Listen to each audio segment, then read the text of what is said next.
Welcome to विश्वास classes. ये जनवरी 2026 की गवर्नमेंट स्कीम्स का सेशन 4 होगा। इसमें हम लोग स्कीम नंबर 13 से लेके स्कीम नंबर 16 तक की 4 स्कीम्स को डिस्कस करेंगे। विदाउट वेस्टिंग योर टाइम सीधे स्कीम्स पर चलते हैं।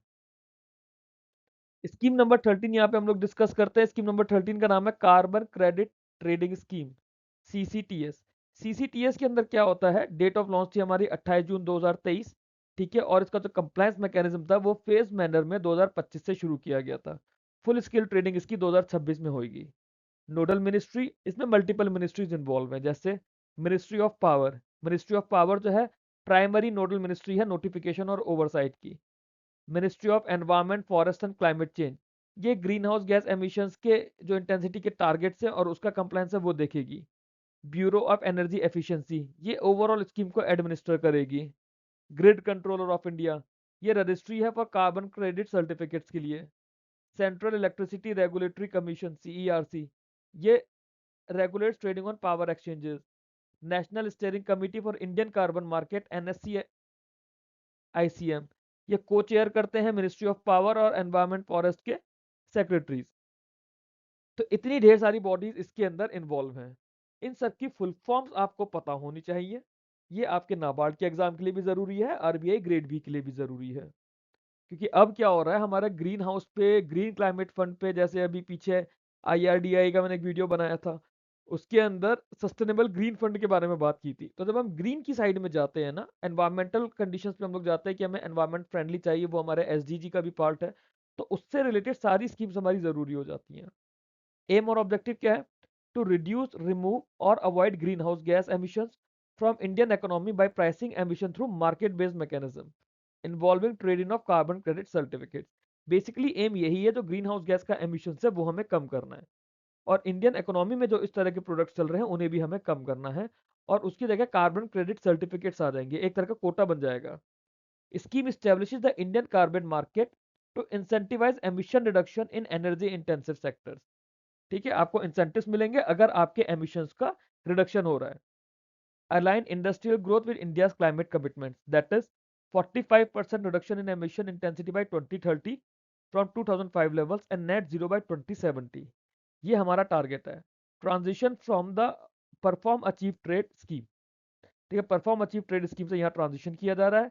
Promote efficiency and innovation and facilitate a cost effective pathway to decarbonisation, जो एनवायरमेंटल डिग्रेडेशन हो रहा है उसे भी रोकना है हमें। ठीक है, की फीचर्स की बात करें तो इसके अंदर दो मैकेनिज्म्स हैं। पहला है कंप्लायंस मैकेनिज्म, दूसरा है ऑफसेट मैकेनिज्म। कंप्लायंस मैकेनिज्म की अगर हम लोग बात करें, ठीक है, this compliance mechanism, it is mandatory for obligated entities in high emission sectors to meet GHG emission intensity targets. ठीक है, जो हाई एमिशन सेक्टर्स हैं उनके लिए ऑब्लिगेशन है कि करना ही करना है। ऑफसेट मैकेनिज्म में नॉन ऑब्लिगेटेड एंटिटीज के लिए वॉलंटरी है to generate credits. Obligated entities जो डेजिग्नेटेड इंडस्ट्रीज है उन्हें सेक्टर स्पेसिफिक जीईआई टारगेट्स दिए जाएंगे। ठीक है, टीसीओ2ई पर unit of product oblique output, ये फुल फॉर्म मेरे को नहीं पता इसकी क्या है, ये इसकी कुछ यूनिट होती है। अगर आप में से कोई एनवायरमेंटल साइड की स्टडीज वाला हो तो प्लीज कमेंट करके बताइएगा क्या होता है। ठीक है, फाइनेंशियल ईयर 25-26 और 26-27 2 साल के लिए इनका कंप्लायंस ईयर है initially. Entities out performing targets can earn tradable carbon credit certificates.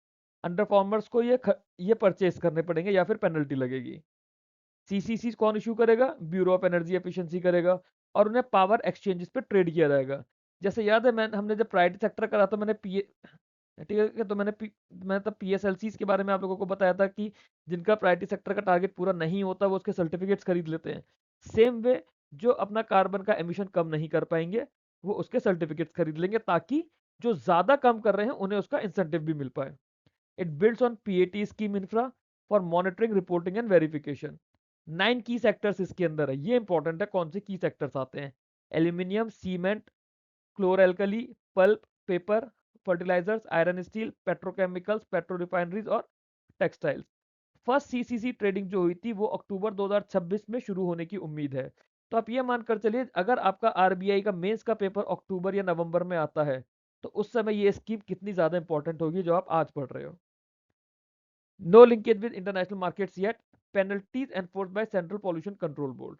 ठीक है, अभी इंटरनेशनल मार्केट से फिलहाल कोई लिंक नहीं है, और जो पेनल्टीज इनका एनफोर्समेंट का काम होगा वो सीपीसीबी के थ्रू होगा। टारगेट ऑडियंस कौन सी है? प्राइमरली तो ऑब्लिगेटेड एंटिटीज है, जो हमारी एनर्जी इंटेंसिव इंडस्ट्रीज है अब इन्हीं नॉन डेजिग्नेटेड सेक्टर्स की। इसमें 490 से 800 के अप्रोक्सीमेटली हमारी एंटिटीज हैं, जिसमें refineries, petrochemicals, textiles, secondary aluminium, cement, aluminium, chloralkali और पल्प एंड पेपर इंडस्ट्री है।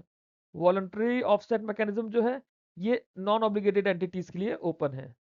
उसमें नॉन ऑब्लिगेटेड एंटिटीज भी आ जाएंगी, project developers, renewable energy firms, startups या बाकी जो हैं जो मिटिगेशन प्रोजेक्ट्स के थ्रू क्रेडिट जनरेट करना चाहती हैं। जब वो उनके क्रेडिट जनरेट हो जाएंगे तो वो उसे फर्दर बेच सकते हैं ट्रिपल सी की फॉर्म में। It focus on high emission industrial units to drive deep decarbonisation while supporting broader economic sector through market incentive. ठीक है, लेटेस्ट अपडेट्स की इसकी बात करें तो 13 जनवरी 2026 को आया था। इसमें क्या आया था, जो MOEFCC हमारी ministry of environment, forest and climate change, उन्होंने GEI के टारगेट दिए थे इन एडिशनल सेक्टर्स के लिए 208 ऑब्लिगेटेड एंटिटीज को कंप्लायंस करने के लिए।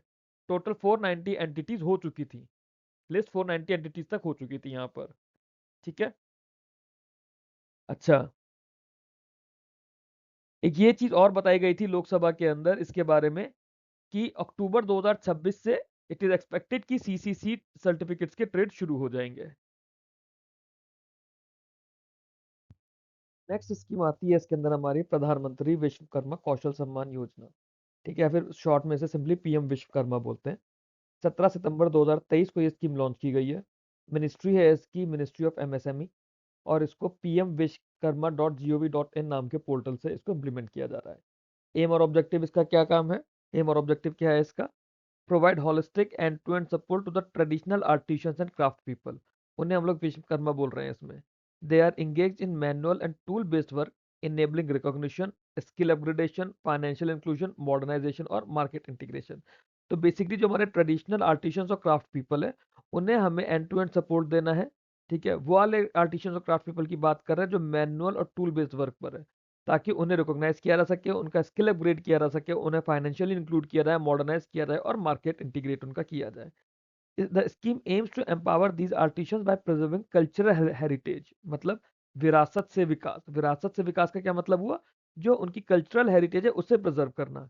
Integrating them into formal market. ठीक है, विरासत तो हो गया उनकी कल्चरल हेरिटेज, और उन्हें फॉर्मल मार्केट सिस्टम में लेकर आना, ग्लोबल वैल्यू चेन से जोड़ना, दैट इज विरासत से विकास। Reducing economic vulnerabilities, promoting self reliance, enhancing income through better tools, credit, digital adoption and market linkages. और ये माना जाता है कि इसमें अप्रोक्सीमेटली 30 लाख फैमिलीज को हम लोग अपलिफ्ट करेंगे। 30 लाख फैमिलीज हमें अपलिफ्ट करनी है 18 आइडेंटिफाइड ट्रेडिशनल ट्रेड्स के through.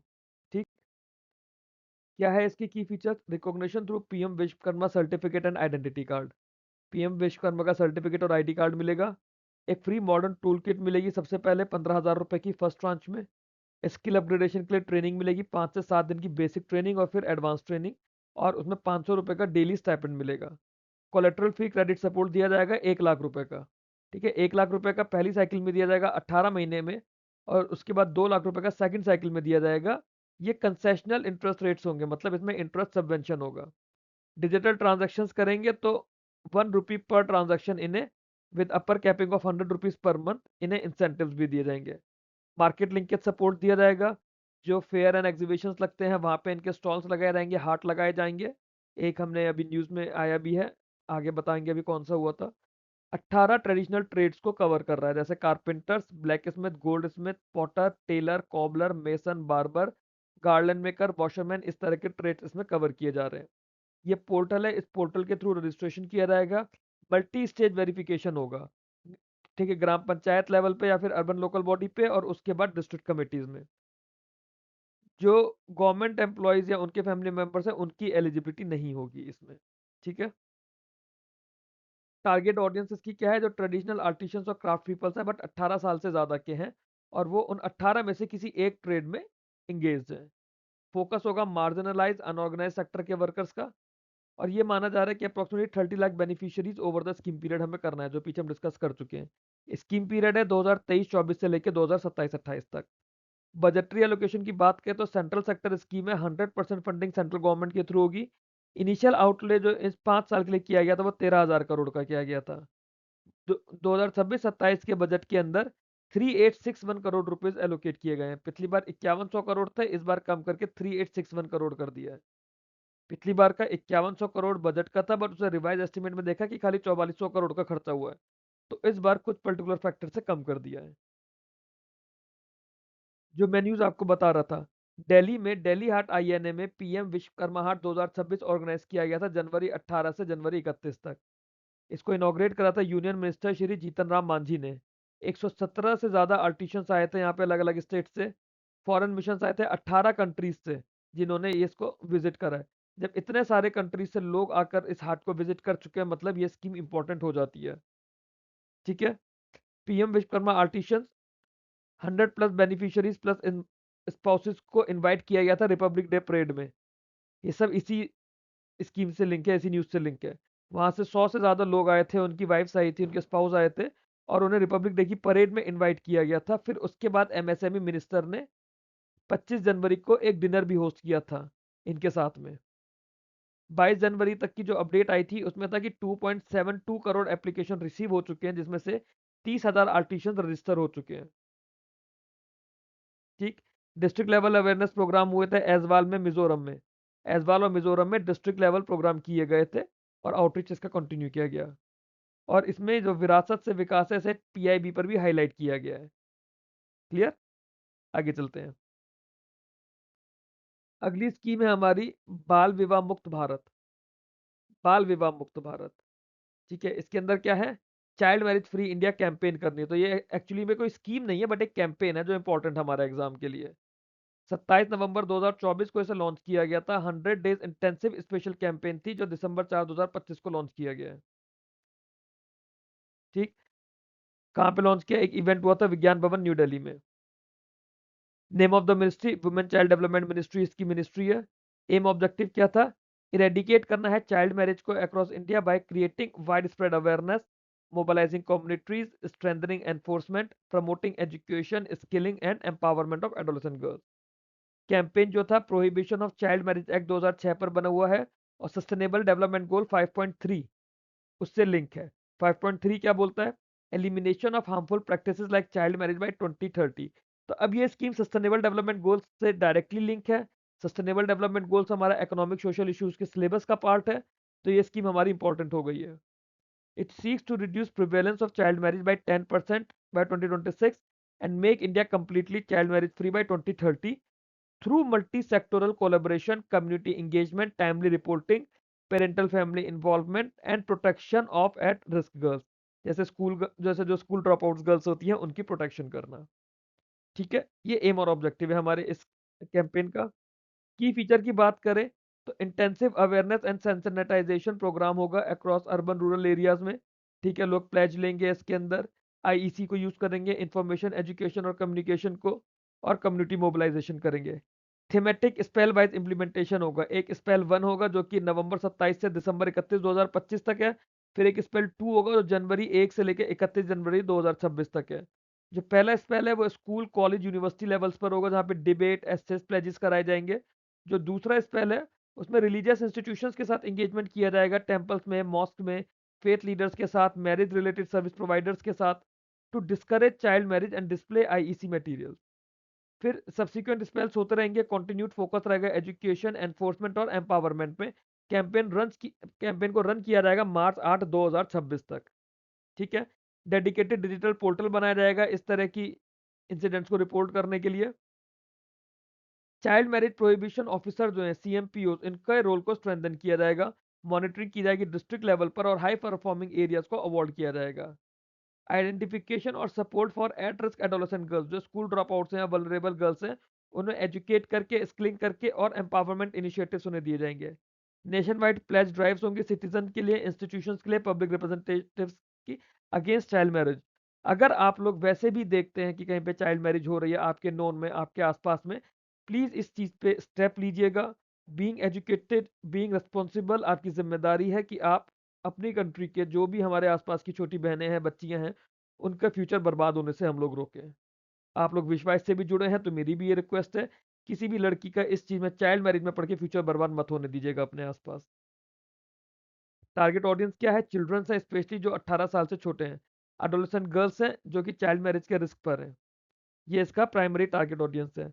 Focus high prevalence areas में जो रूरल या लो इनकम होते हैं या मार्जिनलाइज कम्युनिटीज होते हैं across all states and union territories. Budgetary allocation की बात करें तो क्योंकि ये कोई स्टैंडअलोन स्कीम नहीं है कैपिटल आउटले के साथ, बाल विवाह मुक्त भारत जो एक नेशनल अवेयरनेस और मोबिलाइजेशन कैंपेन है और ministry of women and child development से डायरेक्ट इसकी फंडिंग आती है। 100 डे इंटेंसिव फेज है इसका, दिसंबर 2025 से मार्च 2026 तक। ठीक है, जो एग्जिस्टिंग स्कीम्स है जैसे बेटी बचाओ बेटी पढ़ाओ स्कीम हो गया, पोषण अभियान हो गया, वहां से इसके लिए रिसोर्सेज आएंगे। ठीक। लेटेस्ट अपडेट्स की बात करें तो इसका स्पेल 2 शुरू हुआ है जनवरी 1 से 31 का, इसलिए ये इस स्कीम न्यूज में आ गई है already. Focus on engagement with religious institutions, faith leaders, community influencers, marriage related service providers. फरवरी के अंदर हमें पता चला है कि awareness programme reach over 6 crore citizen nationwide. 28 lakh से ज्यादा लोगों ने प्लेज लिया है अगेंस्ट चाइल्ड मैरिजेस, जो कि ऑलरेडी डेडिकेटेड पोर्टल पर रजिस्टर हो गया है। स्ट्रॉन्ग कम्युनिटी इंगेजमेंट नोटिस किया गया है, एक्टिव पार्टिसिपेशन नोटिस किया गया है। कैंपेन ने जनवरी की हाइलाइट्स शो करी थी। Aims reform to reduce prevalence by 10% and 2026 and child marriage free India by 2030। ठीक है, आगे चलते हैं। नेक्स्ट स्कीम आती है हमारी scheme for special assistance to states for capital investment. ठीक है, अक्टूबर 2020 में जब कोविड आया हुआ था तब इस स्कीम का नाम था scheme for special assistance to states for capital expenditure. यहाँ पे अब हम इसे कैपिटल इन्वेस्टमेंट्स के लिए बात करते हैं। मिनिस्ट्री ऑफ फाइनेंस की स्कीम थी और डिपार्टमेंट ऑफ एक्सपेंडिचर जो है डीओई मिनिस्ट्री ऑफ फाइनेंस का, वो इसकी की इंप्लीमेंटिंग और कोऑर्डिनेटिंग एजेंसी थी। स्कीम को इंप्लीमेंट करने के लिए स्टेट गवर्नमेंट की काफ़ी बड़ी मशीनरी थी और पीएफएमएस था। पीएफएमएस होता है हमारा पब्लिक फाइनेंशियल मैनेजमेंट सिस्टम। ठीक है, एम ऑब्जेक्टिव क्या था? जो स्टेट्स का कैपिटल एक्सपेंडिचर था उसे बूस्ट करना था, इकोनॉमिक रिकवरी को स्टिमुलेट करना था, ग्रोथ को स्टिमुलेट करना था और प्रोडक्टिव कैपेसिटी करनी थी, प्राइवेट इन्वेस्टमेंट को क्राउड इन करना था और लॉन्ग टर्म ड्यूरेबल एसेट्स बनाने थे। दो चीजें होती हैं, क्राउड इन प्राइवेट इन्वेस्टमेंट और crowd out private investment. Crowd in के अंदर क्या होता है कि प्राइवेट इन्वेस्टमेंट मार्केट में लेकर आना है, क्राउड आउट में क्या होता है वो पैसा मार्केट से हटा लिया जाता है। स्कीम ने क्या करा? स्कीम ने 50 साल का इंटरेस्ट फ्री लोन देने की बात करी स्टेट्स को। इंटरेस्ट फ्री लोन 50 साल का, exclusively for capital investment projects. ठीक है, रेवेन्यू एक्सपेंडिचर नहीं था, कैपिटल एक्सपेंडिचर था, ताकि जो कैपिटल एक्सपेंडिचर है वो अराउंड 2.4% ऑफ जीडीपी मतलब हायर साइड पर बना रहे। और incentivise reforms in key sectors, support infra development beyond finance commission recommendation. Aim क्या था इसका? फर्दर जो सप्लाई साइड कैपेसिटी थी उसे बढ़ाना, एम्प्लॉयमेंट जनरेट करना, sustainable economic multiplier effect create करना। एस्टिमेटेड था ₹3 जीडीपी पर ₹1 स्पेंट ऑन कैपेक्स। ठीक है, क्योंकि मल्टीप्लायर इफेक्ट आना था। और कैपिटल एक्सपेंडिचर क्या होता है? जब स्टेट्स एसेट क्रिएट करती हैं, लॉन्ग टर्म ड्यूरेबल एसेट्स बनाने थे। की फीचर्स क्या थे? इसके अंदर 50 साल की मैच्योरिटी का एक इंटरेस्ट फ्री लोन मिल रहा था, long term interest free loan. Funds होते हैं एक्सक्लूसिवली कैपिटल एक्सपेंडिचर के लिए थे, जैसे इंफ्रा के लिए या फिर एसेट क्रिएशन के लिए। कोई रेवेन्यू यूज नहीं था, रेवेन्यू यूज एज इन जो डे टू डे खर्चे होते हैं स्टेट्स के उसमें यूज नहीं होना था, स्टेट्स के रेगुलर खर्चे यूज नहीं होने थे। इसको दो मेन पार्ट्स में एलोकेट किया गया था। पहला था अनटाइड अनकंडीशनल फंड जो कि टैक्स डेवोल्यूशन शेयर पर था। फिर दूसरा था कंडीशनल रिफॉर्म लिंक इंसेंटिव। ये क्या था? ये mining, urban planning, power, road safety, digitisation, इन सेक्टर्स के साथ इसे लिंक किया हुआ था। तो इसमें प्रोसेस में क्या था? स्टेट्स अपनी प्रोजेक्ट लिस्ट ऑनलाइन सबमिट करेंगी पीएफएमएस पर, ये इसको पीएफएमएस पर करना था इन्हें। ठीक है, फंड्स इंस्टॉलमेंट में रिलीज होंगे upon approval and utilisation certificates. ठीक है, फिर इंसेंटिव्स मिलने थे रिफॉर्म्स के लिए, जैसे अगर इन सेक्टर्स में कोई भी रिफॉर्म लिया गया है तो उसमें इंसेंटिव्स मिलने थे। फाइनेंशियल ईयर 25-26 में इसको एनहेंस किया गया। फिर क्या किया? इन पर्टिकुलर सेक्टर्स के लिए इन्हें फर्दर एनहेंस किया गया। अर्बन सेक्टर रिफॉर्म्स के लिए, ईज ऑफ डूइंग बिजनेस के लिए। और एनुअली जो गाइडलाइंस आती हैं, अप्रैल मई 2025-26 में गाइडलाइंस आई थी कि स्टेट्स को उन गाइडलाइंस के साथ कंप्लाई करना पड़ेगा। और 2020-21 से तब से लगातार चल रहा है, पॉजिटिव स्टेट रिस्पॉन्स भी मिला है इसमें। टारगेट ऑडियंस की बात करें तो जो भी हमारी स्टेट्स और यूनियन टेरिटरीज है वो इसका पार्ट है। बजटरी एलोकेशन की बात करें तो सेंट्रल सेक्टर स्कीम है तो 100% सेंट्रल फंडिंग होगी तभी स्टेट्स को लोन दिया जाएगा। बट ये लोन देने की बात करिए, ग्रांट नहीं है। स्टेट्स को 50 साल में या 50 साल के बाद लोन वापस भी करना है। आउटले जो था वो प्रोग्रेसिवली इंक्रीज हुआ है। पहले 12,000 करोड़ था साल 2021 में, और अब ये 1.5 लाख करोड़ हो चुका है। तो इतना ज़्यादा पैसा इसमें डिसबर्स हो चुका है। 4 जनवरी 2026 तक जो टोटल डिसबर्समेंट हुआ है इसका, वो है 83,595 करोड़। और ये सिर्फ इसी साल में हुआ है 25-26 में, 4 जनवरी तक का जो एनुअल एलोकेशन था उससे 56% ज़्यादा, सॉरी 56% ऑफ एनुअल एलोकेशन। और ये माना जा रहा है कि मार्च 2026 तक पूरा यूटिलाइज हो जाएगा। जो क्यूमुलेटिव हुआ है टोटल अब तक, दैट इज इतना 4,24,225.95 करोड़ स्टार्टिंग से लेकर दिसंबर 2025 तक रिलीज हो चुका है। आसाम को 17,104 करोड़ मिला है पिछली बार, मेघालय को 6,523 करोड़ मिला है जनवरी 2026 तक। ठीक, लेटेस्ट अपडेट की बात करें तो हमने देखा था कि 83,595 करोड़ अमाउंट डिसबर्स हो चुका है, जो कि 56% था इसकी उसका। ईयर एंड रिव्यू आया था जिसके अंदर बताया गया कि स्टेट जो थी, ठीक है, वो 2.4% ऑफ जीडीपी क्रिएट कर रही है, लॉन्ग टर्म एसेट्स बना रही है इंटरेस्ट फ्री लोन्स की हेल्प से। और उसके अलावा ये भी बताया गया है इसके अंदर कि आसाम को इतना और मेघालय को इतना पैसा मिल चुका है इसमें। So that's was all in this video. तो वीडियो अच्छा लगा हो तो मेरे वीडियो को लाइक कीजिए, चैनल को सब्सक्राइब कीजिए। ये मेरा मेन चैनल है आरबीआई ग्रेड बी का टेलीग्राम चैनल, और ये टेलीग्राम ग्रुप का लिंक है। इसके थ्रू आप मेरे से कम्युनिकेट कर सकते हैं। जो भी आप लोगों के डाउट्स हैं इस वीडियो से रिलेटेड, किसी स्कीम से रिलेटेड, उस पर्टिकुलर स्लाइड का स्क्रीनशॉट लेके आप लोग मेरे को टेलीग्राम पर भेज दीजिए। मैं वहाँ पे ऑडियो मैसेजेस के थ्रू आप लोगों के डाउट्स को रिजॉल्व कर सकता हूँ। ये बाकी मेरा चैनल है बैंकिंग एग्जाम्स के लिए, और ये चैनल डेडिकेटेड चल रहा है आरबीआई असिस्टेंट और नाबार्ड डेवलपमेंट और बाकी बैंकिंग एग्जाम्स के लिए। ये ग्रुप है जहाँ पे हम लोग इंटरव्यू की गाइडेंस प्रिपेयर करते हैं, और ये विश्वास का मेन टेलीग्राम चैनल है। Thanks for watching this video. Keep learning, keep growing.